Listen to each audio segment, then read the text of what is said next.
ባላፊነት ላይ ያለ የሆነ ህዝብ አገልጋይ የድርሻችን ይወጣ ክቡር ነው ክብር ከፋ ንግድ ስራ ገቢ ማሳወቂያ ቅጽ ነው የምናየው ይሄንን የንግድ ስራ ገቢ ማሳወቂያ ቅጽ ማን ይሞላዋል ከሚለው እንጀምርና የደረጃ ሀ ግብር ከፋይ የሆኑት በሙሉ መሙላት ይጠበቅባቸዋል ሌላ ደግሞ የደረጃ ላይ ግብር ከፋዮች ሆነው ሂሳብ መዝገብ መያዝ ፈቃደኛ የሆኑት ነው የተፈቀደላቸው ከሆኑ የሙያ አገልግሎት ተብለው ከ1 እስከ 8 የተገለጹት በአዲሱ አዋጅ ላይ የተዘረዘሩት የሂሳብ ስራ ባለሙያ የጤና ባለሙያዎች የጥብቅና ባለሙያዎች እነዚህ ሁሉ ግብር ከፋዮች የሂሳብ መዝገብ መያዝ ስለሚገደዱ ይሄን የሂሳብ መዝገብ ይሞላሉ ማለት ነው ሌላ ደግሞ ለተጨማሪ እሴት ታክስ የተመዘገቡ ግብር ከፋዮችም በፈቃደኝነት የተመዘገቡ ግብር ከፋዮች ምን ያደርጋሉ ማለት ነው ይሄን ቅጽ ይሞላሉ ማለት ነው ይሄን ቅጽ ስንሞላ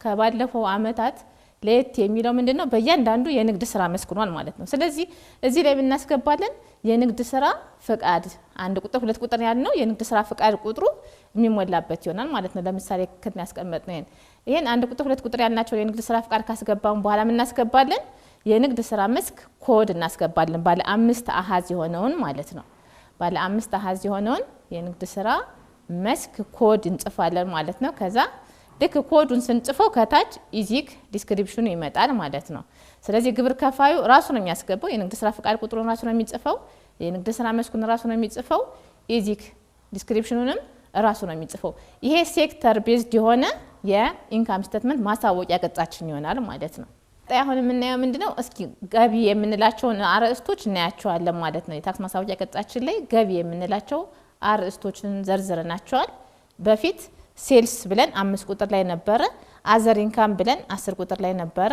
15 ቁጥር ላይ ቶታል ኢንካም ብለን ነበር ያስቀመጥነው እሱን ኢንካም አሁን ዘርዘር አድርገናል ለምንድነው ዘርዘር ማድረግ ያስፈልገው ሙሉን 5 ቁጥር ገቢና 10 ቁጥር አዘር ኢንካም ብለን 15 ቁጥር ላይ ሚኒመም ታክስ መሰዳት ስለሌለበት ማለት ነው አዋጁ ከሚኒመም ታክስ ነፃ ያደረጋቸው የገቢ አርዕስቶች ስላሉት ገቢዎች ምን ማድረግ አሰብነ ማለት ነው በተናጠል ለማድረግ ነው ተሞክሯል ማለት ነው ስለዚህ 5 ቁጥር ላይ በግብር አመቱ ከተከናወነ የዕቃ ሽያጭ አገልግሎት ተገኘ ኮሚሽን የማይከፈልበት ገቢ ነው ይሄ ማለት ነው የኮሚሽን ስራ የሚሰራ ሰው ኮሚሽን የሚያገኝበትን ገቢ እዚህ ላይ ጽፈም ማለት ነው ለምሳሌ አንድ ድርጅት እንውሰድ አንድ ድርጅት ውሃ ለምሳሌ ውሃ የሚያከፋፍል ድርጅት እንውሰድ ውሃ ያከፋፍላል አንዱ ሴክተሩ ነው ሌላው ሴክተሩ ደግሞ ምን ይሰራል ሌላ ጠቅላላ ንግድ ይሰራል ብለን እንውሰድ ስለዚህ ውሃ የሚያከፋፍል ድርጅት ከውሃ ስራ ብቻ የሚያገኘውን ገቢ 10 ቁጥር ላይ ይጽፋል ማለት ነው ከውሃ ኮሚሽን የሚሰላበት ስለሆነ ማለት ነው ውሃ ሲገዛ ከፋብሪካው ጋር ውል ካለው ምን ይላል በህግ ወይም በተዋዋዮች መካከል በተደረገ ውልና ዋጋቸው በመንግስት አካል በሚወሰን ወይም ቁጥጥር ከሚደረግባቸው ስራዎች የተገኘ ኮሚሽን የሚሰላበት ጠቅላላ ገቢ ይላል ስለዚህ ይሄ ሰው ያሁን ሴክተር 1 ላይ እንሂድና ሴክተር 1 ላይ 10 ቁጥር ላይ ምን እናስገባለታለን ውሃ የገዛበትን ውሃ ኮሚሽን የሚሰላበት እናስገባበታለን ማለት ነው ለምሳሌ 100 ሺህ ብር እንበል 10 ቁጥር ላይ 100 ሺህ ብር ብንል ይሄ 100 ሺህ ብር ምንድነው የድርጅቱ ገቢው ነው ግን የምንድን ገቢ ነው ኮሚሽን የሚሰላበት ስለሆነ ኮሚሽን የሚሰላበት ገቢ ከሆነ 100 ሺህ ብር ስንት ላይ እናስገባለን መስመር ቁጥር 10 ላይ እናስገባለን ማለት ነው ይህ ኮሚሽን ስንት ብር አገኘ ብንል ለምሳሌ 100 ብር አገኘ ብለን ብናስብ 100 ብሯን ስንት ላይ እናስገባታለን መስመር ቁጥር 15 ላይ እንጽፋታለን ማለት መስመር ቁጥር 15 ላይ ስንት እንላለን 100 ብር ከ100 ሺህ ብር የሚያገኘው ገቢ 100 ብር ነው ስለዚህ ባለፈው ባየነው መንገድ ማለት ነው ከዚህ 100 ብር ላይ ነው ሚኒመም ታክስ መንግስት እየጠየቀ ያለው ማለት ነው 100 ሺህ ብሩ ላይ ግን መንግስት የሚጠይቀው ምንድነው የተጣራ ወጪ ከወጣ በኋላ በተጣራ ገቢው ላይ ነው እንጂ የሚጠይቀው 2.5 አይጠየቅበትም ስለዚህ ይሄን ገቢ ለመለየት ነው የተጠቀምነው ማለት ነው ከዛ ይሄ ድርጅት ሌላ ገቢ የለውም እንበል በዚህ ሴክተር ሌላ ገቢ የለውም ጨረሰ ማለት ነው የገቢ አርዕስቱን እስከ ስንት ያለው ማለት ነው ከመስመር ቁጥር 5 እስከ መስመር ቁጥር 45 ያለውን ከመስመር ቁጥር 5 እስከ መስመር ቁጥር 45 ያለውን ገቢ ምን የለውም ማለት ነው ሌላ ገቢ የለውም እንበል ሴክተር 2 ሌላ ንግድ ስራ ፍቃድ አለው ሴክተር 2 ይባላል ምንድነው የሚሸጥ ይሄ ደግሞ ጠቅላላ ንግድ ነው የሚሸጥ ሌላ ንግድ ማለት ነው ሌላ ንግድ ሲሸጥ ሆቴል ሊኖረው ይችላል ምግብ ቤት ሊኖረው ይችላል ያገኘውን ገቢ ምን እንለዋለን 5 ቁጥር ላይ እንጽፍለታለን 5 ቁጥር ላይ 500 ሺህ ብር አሁን አገኘ እንበል ይሄ 500 ሺህ ብር ምን አይነት ገቢው ነው ኮሚሽን የሚሰላበት አይደለም የኮሚሽን ንግድ አይደለም ይሄ ማለት ነው ስለዚህ ምንድነው እናደርገው 500 ሺህ ብርን መስመር ቁጥር 5 እናስገባለን ስለዚህ የኮሚሽን ገቢ ስለሌለው 10 እና 15 ላይ አናስገባም ማለት ነው 20 ቁጥርም አናስገባም ማለት ምክንያቱም ምንድነው የኮሚሽን ንግድ ስለሌለው 25 ቁጥር ላይ ስንሄድ ከገቢ ግብር እፎይታ ከተሰጠው የተገኘ የንግድ ስራ ገቢ እፎይታ ካለው ከዚህ ስራው ላይ ማለት ነው ብር እናስገባለን ከሌለው አንሞላም ማለት ነው 30 ቁጥር ላይ ስንሄድ በሀገራት የሁለትዮሽ ወይም ሶስትዮሽ ስምምነት መሰረት ግብር የማይከፈልበት ገቢ አለ ይሄ ደግሞ ባይላተራል አግሪመንት ያላቸው ሀገራት ያገኙትን ገቢ የሚጽፉበት ነው ግብር እንዳያሰላበት አድርገናል ማለት ነው መስመር ቁጥር 35 ስንሄድ በህግ የተፈቀደና አማጫነተኛ ግብር የማይመለከተው ገቢ በኪሳራ ምክንያት ብለን ባለፈው በክፍል አንድ ያነሳ ነው ማለት ነው በኪሳራ ምክንያት ግብር የማይመለከታቸው ገቢዎች ካሉ እንደገና እነዚህ ኪሳራ ምንድናቸው ድርጅቱ በቃ ኪሳራ ላይ መሆኑን የሚያረጋግጥ ምን ብለናል ከፍርድ ቤት ማስረጃ ሲያመጣ ያላቸው ማለት ነው እነዚህ አይነት ገቢዎች ካሉት ያን ገቢ መስመር ቁጥር 35 ላይ ይጽፋል ታክስ የሚከፈልበት ሌሎች ገቢዎች ካሉት አሁን ይሄ ድርጅት ምንድነው ብለናል ምግብ ቤት ነው ብለናል የመጀመሪያ 500 ሺህ ብር ገቢ ያገኘ ብለናል አሁን ታክስ የሚከፈልበት ሌላ ገቢ ያገኘ 500 ሺህ ብር የምን ነው የምግብ የምናምን ነው ሌላ ደግሞ ወይ መኪና ነበር መኪናውን ሽጦ ወይ ደግሞ ፊክስድ አሴት ነበር ያን ፊክስድ አሴት ዲስፖዛል ሲያስወግደው ሽጦ ያገኘው ገቢ ካለ መስመር ቁጥር 40 ላይ እናስቀምጣለን ለምሳሌ እዚህ ላይ 20 ሺህ ብር እንበል እቃውን ሲያስወግድ ያገኘው ሽያጭ ገቢ ማለት ነው ስለዚህ ታክስ የማይከፈልበት የሰንጠረዥ ገቢዎችና ሌሎች ገቢዎች ማለት ደግሞ ሰንጠረዥ ላይ የተዘረዘሩት ገቢዎች ዲቪደንድ ሊሆን ይችላል ኢንተረስት ኢንካም ሊሆን ይችላል ማለት ነው ለዚህ ድርጅት የነዛን ገቢዎች ደግሞ የከፈለበትን እዚህ ጋር 100 ሺህ ብር እናስገባለት 100 ሺህ ብር ይሄ አሁን ምንድነው ታክስ የማይከፈልበት ለምን ነው ታክስ የማይከፈልበት ሰንጠረዥ የተከፈለበት ግብር የሰንጠረዥ መሰረት የተከፈለ ግብር የመጨረሻ ግብር ነው ስለሚለው አዋጁ ድጋሚ ግብር ከፋይ ግብር እንዲከፍል ስለማይገደድ ከግብር ነፃ እናረጋዋለን ማለት ነው ስለዚህ እነዚህን ገቢዎች አስገባን መስመር ሁለተኛ የንግድ ዘርፍ ላይ የመጀመሪያው ንግድ ዘርፍ ላይ አስገብተናል ሁለተኛው ንግድ ዘርፍ ላይ አስገብተናል ሁሉም የራሱን የሆነ ካልኩሌሽን ይሰራል ማለት ነው አሁን እነዚህ ሴክተሮች በሴክተር 1 ሴክተር 2 ብለን ያስቀመጥነው ማለት ነው ስለዚህ ሴክተር 1 ላይ ስንት ብር ያገኘ ድርጅቱ 100 ሺህ 100 ብር ነው የሚሆነው 100 ሺህ 100 ብር ምን ነው የድርጅቱ አጠቃላይ ገቢ ይሄ ብቻ ነው ማለት ነው ስለዚህ መስመር ቁጥር 50 ላይ ምን እናሳያለን ማለት ነው አጠቃላይ የድርጅቱ ገቢ 100 ሺህ 100 ብር ሁለተኛው ሴክተር ደግሞ ስንት አደረግነው ሁሉን ገቢውን እንደመር ከላይ 500 ሺህ ብር ብለናል መስመር ቁጥር 5 ከዛ መስመር ቁጥር 40 ላይ 20 ሺህ ብር አለው 45 ላይ 100 ሺህ ብር አለው ስለዚህ 620 ሺህ ብር ደግሞ ምን ይሆናል ማለት ነው የሴክተር 2 አጠቃላይ ገቢ ይሆናል ማለት ነው ከነዚህ ገቢዎች ውስጥ ፕሮፊት ታክስ የሚሰላበት የትኛው ነው አማራጭ ታክስ የሚሰላበት የትኛው ነው የሚለውን በዝርዝር ያሳየናል ማለት ነው መስመር ቁጥር 55 ላይ ስትሄዱ የመጀመሪያው ንግድ ዘርፍ 100 ሺህ 100 ብር ያገኘው ሙሉ ለንግድ ትርፍ መሰረት ይሆናል ለምንድነው ከላይ 100 ሺህ ብሩ የኮሚሽን ስራ የሰራበት የተደረገ እዚህ ጋር በኋላ ምን ይሆናል ማለት ነው ኮስት ኦፍ ሴልስ ስለሚሆን ስለሚቀነስለት ማለት ነው 100 ሺህ ብሩን እንደ ገቢ ይዘውና ከዛ በኋላ ኮስት ኦፍ ሴልስ ስለሚያቀናንስ ሚኒመም ታክስ ግን ምንድነው የሚለው አዋጃችን ላይ ከጠቅላላ ሽያጩ ላይ ስለሚለን ሽያጯን ብቻ እንወስድና ሚኒመም ታክስ መስመር 60 ላይ ስንት አደረግና 100 ብር አደረግና ማለት ነው በሁለተኛው ሴክተር ሴናሪዮስ ደግሞ ስንሄድ 620 ሺህ አጠቃላይ ገቢ ያለው አልና 520 ሺህ ለንግድ ትርፍ ስሌት መሰረት ይሆናል አልና ስንት ብር ተቀንሷል 100 ሺህ ብር የትኛው 100 ሺህ ብር የተቀነሰችው በሰንጠረዥ መሰረት የተከፈለችው 100 ሺህ ብር መስመር ቁጥር 45 ላይ ያለ ይሆናል ማለት ነው ስለዚህ ያ 100 ሺህ ብር ቀንሰን ከ520 ሺህ ብሩ ላይ ግብር እናሰላለን ማለት ነው 100 ሺህ ብሩ እንደምንድነው መጀመሪያ መጨረሻ ግብሩን የከፈለ ስለሆነ ማለት ነው እሺ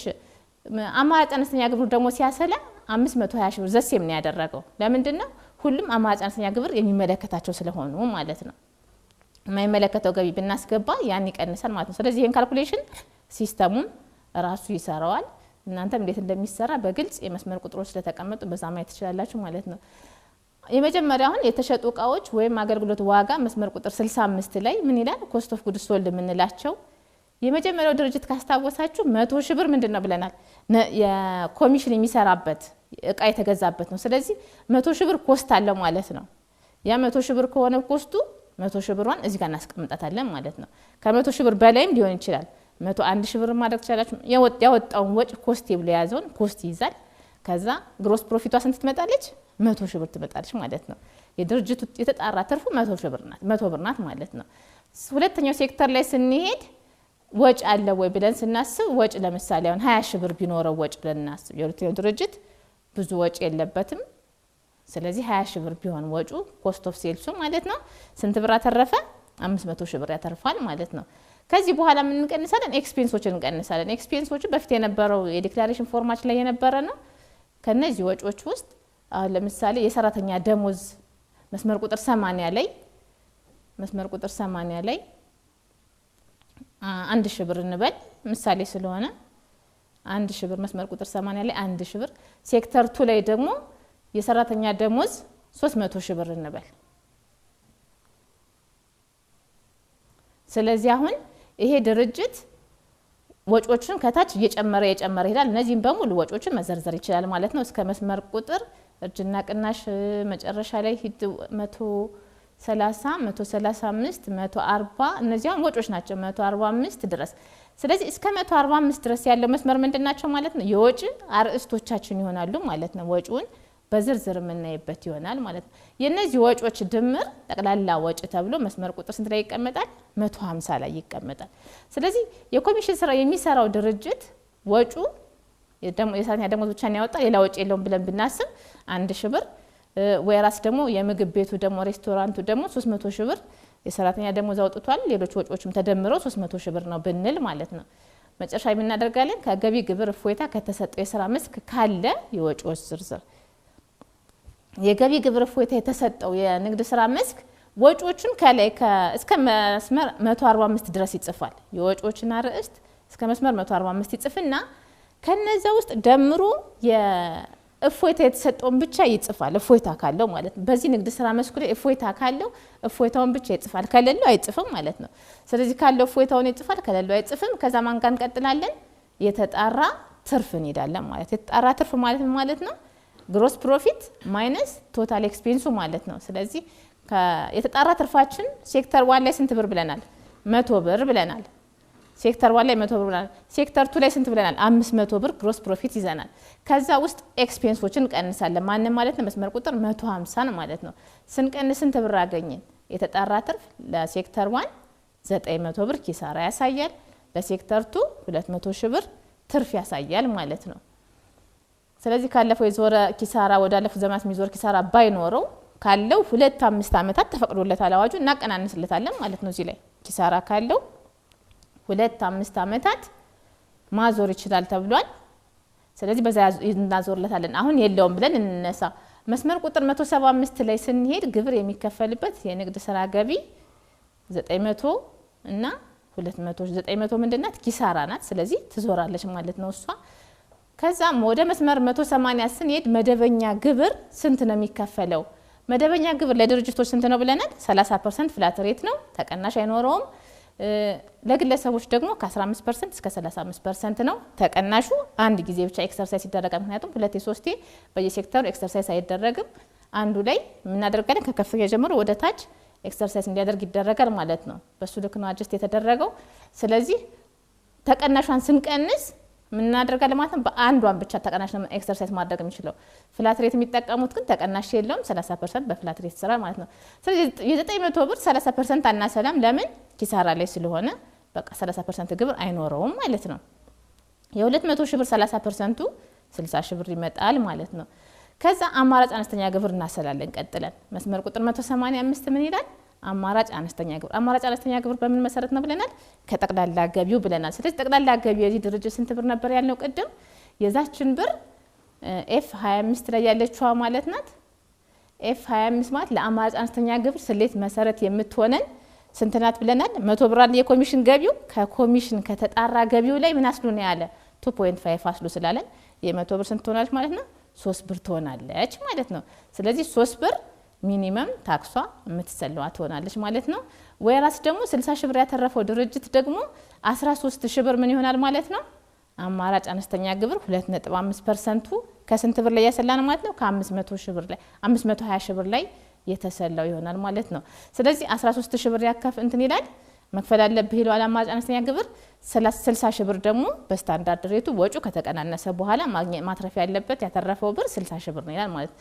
ከዛ አዋጁ ምን ይለናል ከሁለቱ ከሚኒመም ታክስና ከስታንዳርድ ሬቱ የበለጠውን ውሰድ ይላል ስለዚህ ምን እናደርጋለን ሴክተር 1 ላይ ስንመጣ ምንድነው ኪሳራ ነው 180 ላይ ኪሳራ ስለሆነ ምንም ብር የሚከፍሉ አይኖርንም አማራጭ አነስተኛ ግን ክፈል ተብሏል ምን ያክል 2.5% ስንት ብር ይከፍላል ማለት ነው 3 ብር ይከፍላል ማለት ነው ስለዚህ ተከፋዩ ስንት ትሆናለች 3 ብር መስመር 190 ይቀመጣል ቀጣዩ ደግሞ ሴክተር 2 ላይ ስንሄድ 60000 እና 13000 የሚበልጠው ውሰድ ነው ያልነው ከ60000 እና ከ13000 ከፍተኛ ውሰድ አልነው ስለዚህ ማን ይመጣል ማለት ነው 60000 ከፍተኛ ስለሆነ 60000 ያስከፍሉት ያልፋል ማለት ነው ከውጭ ሀገር የተገኘ የተጣራ ገቢ ካለው ውጭ ሀገር ለምሳሌ አሁን 30% ግብር ይከፈል እኛ ጋር 30% ነው የሚከፈል ውጭ ሀገር እየሰራ ያለ ያ ድርጅት 25% ቢያስከፍለው የውጭ መንግስት ማለት ነው ልዩነት ስንት ትኖረናለች የኛ ስታንዳርድ ሬት 30 ስለሆነች 5% ልዩነት ይኖራል ያችን 5% ልዩነት ለኛ አምጥቶ እዚህ ጋር ያስገባልናል ማለት ነው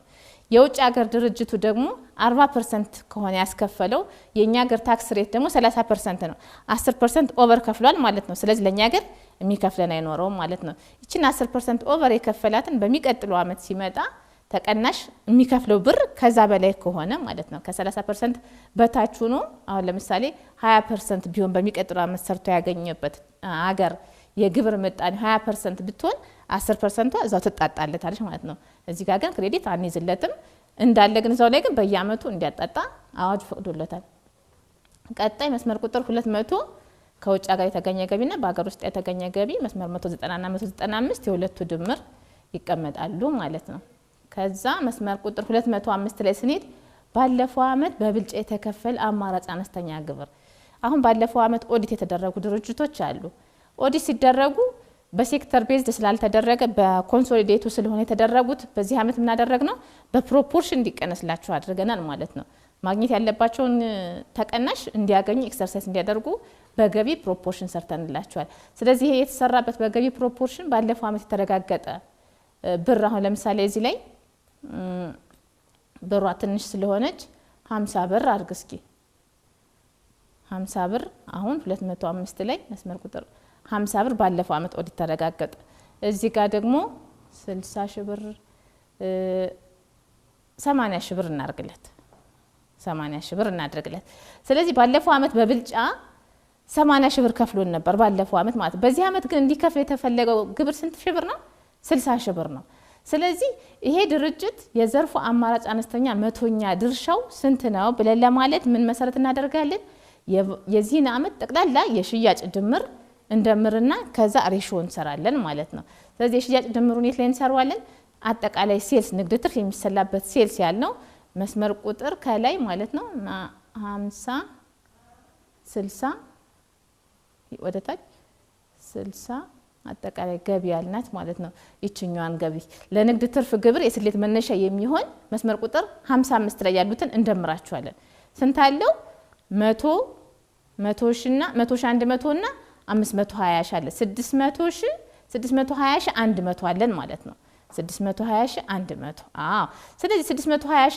100ን ሬሽዮ እንሰራለታለን ከ100 ሺ ጋር ያደረግነ ማለት ነው ከ100 ሺ ጋር ያደረግነ 620 ሺ 100 እዚህ ጋር አሁን እዚህ ጋር ፕላስ 100 ሺ 100 አይ 100 ሺ 100 100 ሺ 100 ወይም ያችኛን ለእንቱራ ማካፈል 100 ሺ 100 ሲካፈል 620 ሺ 100 ፐርሰንቴጇ ተጥፋ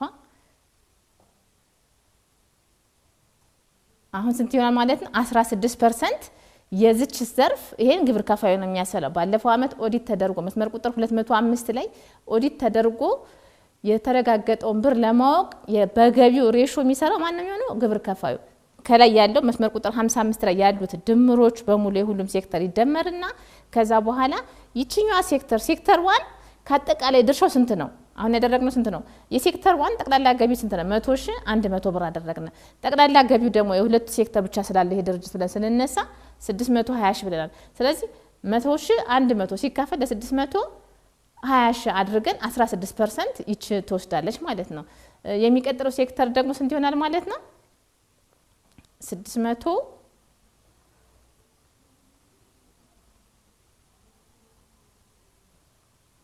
520,000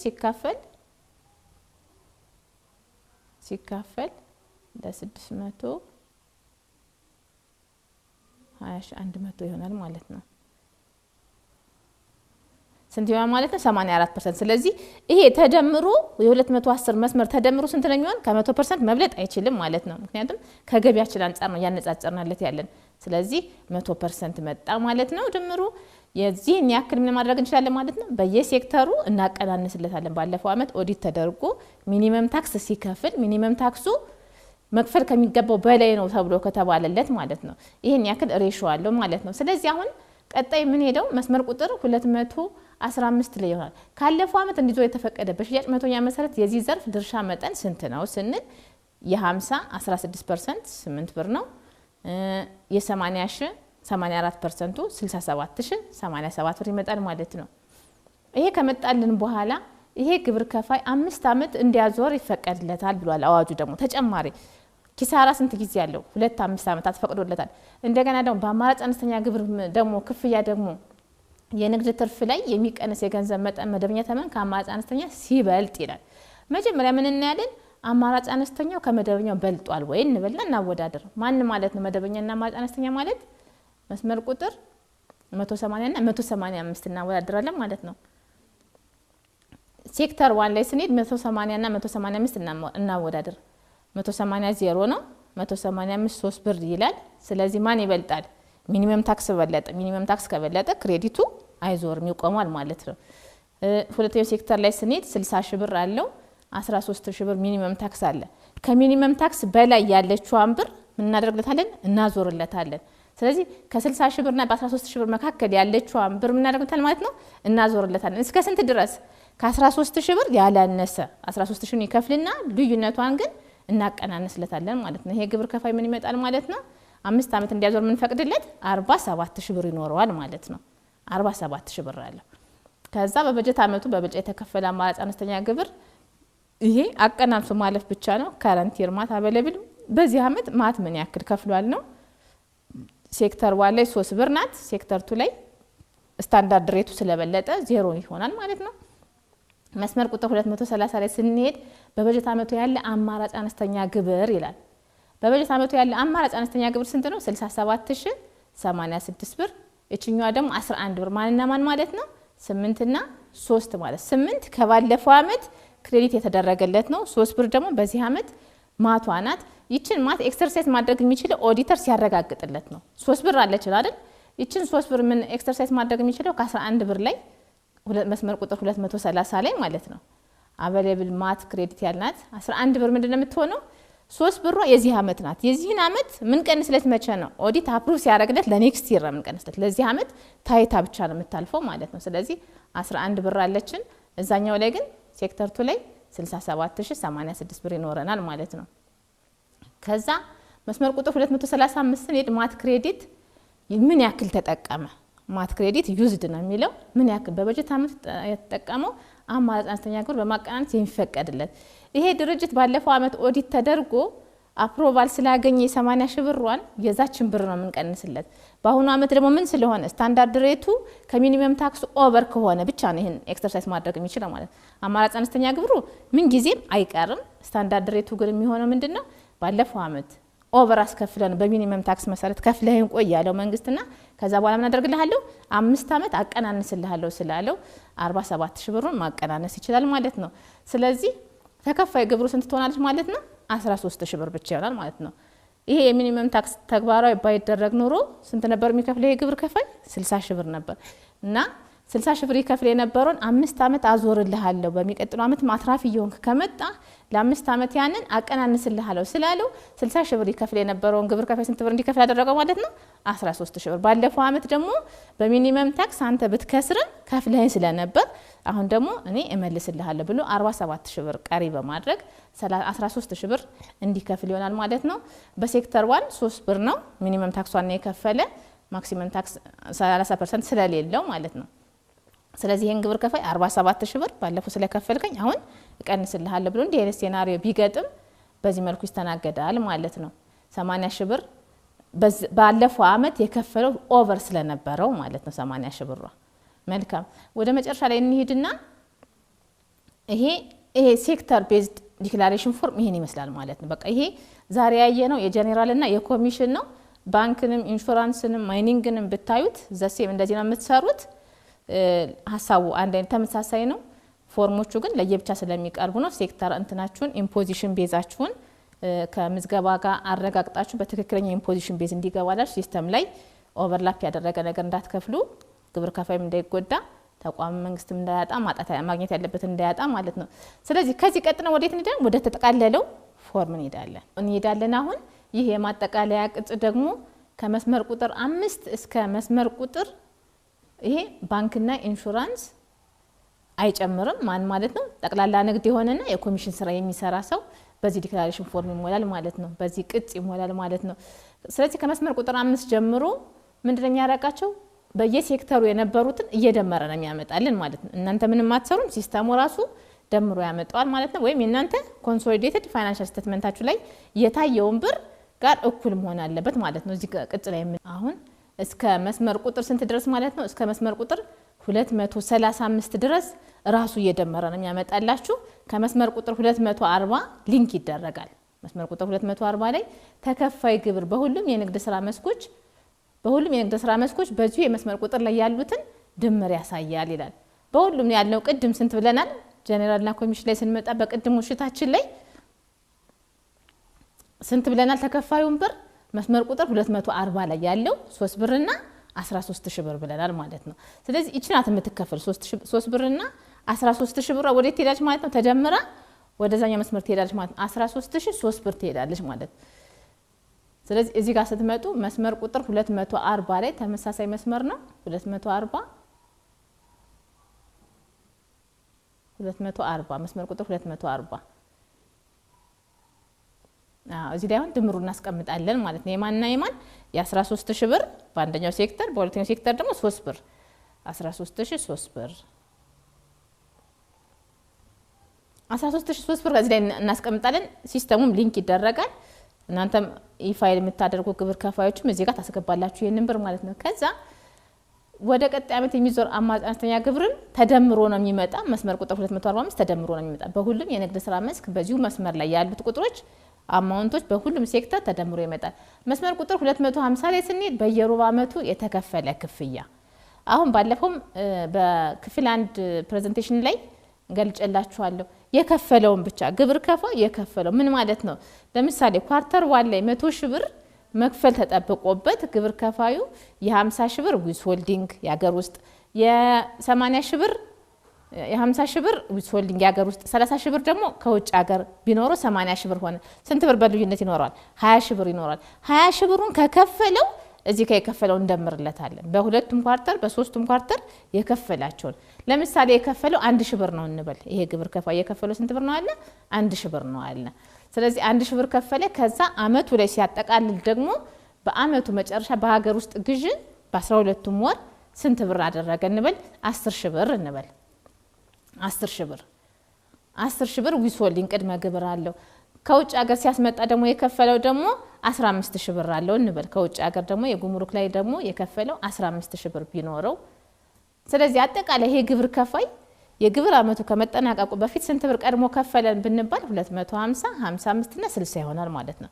አድቫንስ ፔመንት የከፈለን 1,000 ብር፣ 255 ላይ የከፈለን የሀገር ውስጥ ግዢዎች ላይ ዊዝ ሆልድ የተደረገው 10,000 ብር፣ 260 ላይ የተከፈለው ከውጭ ሀገር ዕቃ ሲያመጣ የከፈለው ቅድመ ግብር አጠቃላይ 26,000 ብር ምናለው ማለት ነው። ቀድሞ የከፈለን ግብር አለው።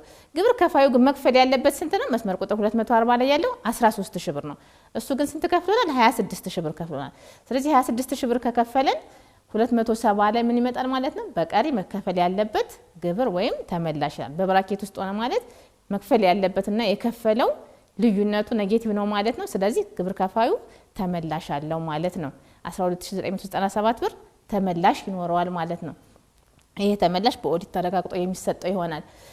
ወይራስ ግን ይችን 1,000 ብሯ ከፍ እናርጋትና 250 አድቫንስ ፔመንት ግብር ከፋዩ የከፈለው ብዙ ቢሆን ብለን እንውሰድ ብዙ ቢሆን 15000 ብር እናርጋ ወይ 20000 ብር